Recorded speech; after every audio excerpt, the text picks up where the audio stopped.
আসসালামু আলাইকুম এভরিওয়ান, আশা করি সকলেই ভালো আছেন। আল্লাহর রহমতে আমিও ভালো আছি। এইসেফ হামিদা কিচেনের পক্ষ থেকে সবাইকে স্বাগতম।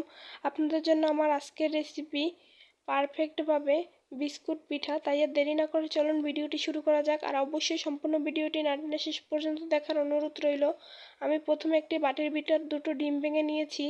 এর ভিতর দিয়ে দিচ্ছি পরিমাণ মতো চিনি ও স্বাদ অনুযায়ী লবণ। আপনারা আপনাদের পরিমাণ অনুযায়ী দিয়ে দিবেন। যে পরিমাণে ডিম নেবেন সেই অনুযায়ী বাকি উপকরণগুলো নিয়ে নেবেন। আমি কিন্তু এখানে কোনো প্রকার পানি ব্যবহার করব না, শুধু ডিমের সাহায্যেই আজকে এই ডোটাকে তৈরি করে নিব বিস্কুট পিঠার জন্য। আর এটাকে বেশ ভালোভাবে ফেটিয়ে নিতে হবে যাতে করে চিনির দানাটা না থাকে। আপনারা চাইলে কাজটি হ্যান্ড উইক্স অথবা ব্লেন্ডারে করতে পারেন। আমি হাত দিয়েই করে দেখিয়ে দিচ্ছি। দেখুন আমার ফেটিয়ে নেওয়া শেষ।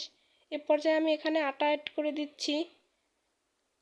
আটাটা আপনারা প্রথমেই দিতে যাবেন না, একবারে আস্তে আস্তে করে দিতে হবে, না হলে কিন্তু আটাটা বেশি হয়ে যেতে পারে। আমি আস্তে আস্তে করে অ্যাড করে বেশ ভালোভাবে ডো তৈরি করে নিচ্ছি। আমি অর্ধেক করে একটা বল করে নিচ্ছি, এরপর রুটির মতন করে বেলে নিব। কিছু আটার গুঁড়ো দিয়ে নিচ্ছি যাতে করে লেগে না যায় ডোটা কোথাও। এবার একটু রুটির মতন করে বেলে নিচ্ছি। এটাকে বেশি পাতলা অথবা বেশি মোটা রাখা যাবে না, মিডিয়াম রাখবেন। এবার একটা ছুরির সাহায্যে কেটে নিচ্ছি।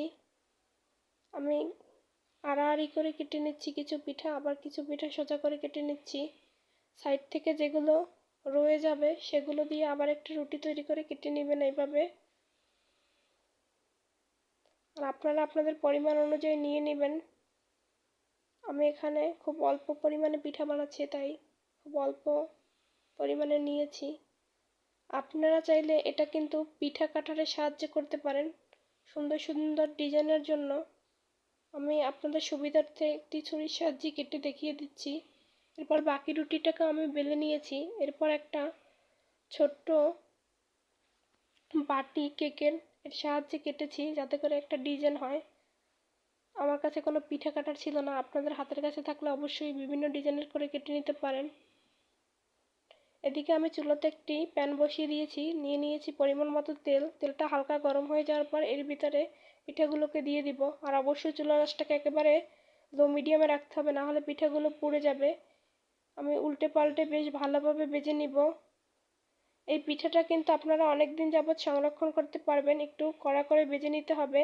আপনারা চাইলে অনেক সময় বিদেশে পিঠা পাঠান, অবশ্যই এই পিঠাটা কিন্তু বানিয়ে পাঠাতে পারবেন খুব অল্প সময়ের মধ্যে। আর অনেক দিন যাবৎ সংরক্ষণ করা যাবে।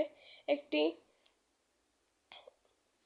আটকানো বক্সের ভিতর রেখে দিলে ক্রিস্পি ও মুচমুচে থাকবে। অবশ্যই রাখার চেষ্টা করবেন, এইভাবে রাখলে কিন্তু পিঠাটা নষ্ট হবে না। আমি এই পর্যায়ে তেলটাকে ঝরিয়ে উঠিয়ে নিচ্ছি। আর এখনও যারা আমার চ্যানেলটিকে সাবস্ক্রাইব করেন না, প্লিজ আমার চ্যানেলটিকে সাবস্ক্রাইব করে দিবেন, পাশে থাকা বেল আইকনটি অন করে রাখবেন যাতে করে নতুন ভিডিও দেওয়ার সাথে সাথে আপনারা পেয়ে যান। আর অলরেডি আমার চ্যানেলটি যারা সাবস্ক্রাইব করেছেন তাদেরকে অসংখ্য ধন্যবাদ। আর অবশ্যই ভিডিও দেখে বেশি বেশি লাইক কমেন্ট শেয়ার করবেন। আপনাদের ভালোবাসাই আমাকে আরও বেশি ভিডিও দিতে উৎসাহিত করবে। দেখুন আমি সেমভাবে বাকি পিঠাগুলোকেও দিয়ে দিচ্ছি, এগুলোকেও ভেজে নেব সেমভাবে। আর আমার পিঠাগুলো কিন্তু খুব সুন্দর ফুলেছে। অবশ্যই ডুবোর তেলে ভাজার চেষ্টা করবেন, তাহলে কিন্তু পিঠাগুলো খুব ভালোভাবে ফুলবে আর ভিতরে থেকে খুব ভালোভাবে হয়ে যাবে। আর চুলার আঁচটার দিকে অবশ্যই খেয়াল রাখবেন। চুলার আঁচটা যদি